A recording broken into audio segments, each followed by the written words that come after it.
Everybody turn your body this way. Hold on, get smile. And right there, hold on. Well, that was the first thing. Samurai Beetle.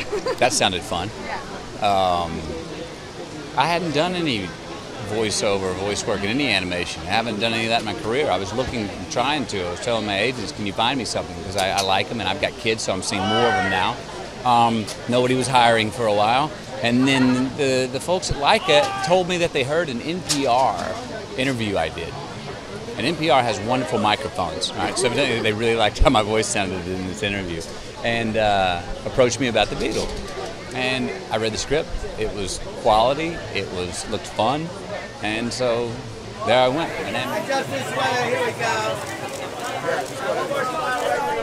Well, when I was originally auditioning for it, I was filming another film, Dracula Untold, and so I was already busy enough. And then they sent through this script, and it was just amazing because I could relate to it on a spiritual level because I'm very close to my mother, and on artistic level because I'm a storyteller as an actor, and Kubo's a storyteller. And I was excited to work on a Laika project because I'd worked with Isaac Hampstead-Wright, who had worked on the box trolls before me, and so I talked to him about the project, and it sounded very interesting, so I was really looking forward to it. Well, I think it's a couple things, really. You know, when I was a kid, I was a huge fan of big epic fantasies. I loved Tolkien and Lord of the Rings and C.S. Lewis and L. Frank Baum.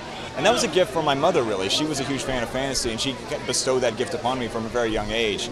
And then from my dad, he allowed me to go along on one of his business trips to Japan when I was around 8 years old, and that was my first exposure to the culture of Japan, and it's something that lived with me. It was a complete revelation for me. And effectively, this film is a convergence of those two things. It's a love of fantasy for my mom, a love of the transcendent art of Japan for my dad, all bound together in a movie about the sustaining love of family. It's a film about family, inspired by family, and that was something that really meant something to me.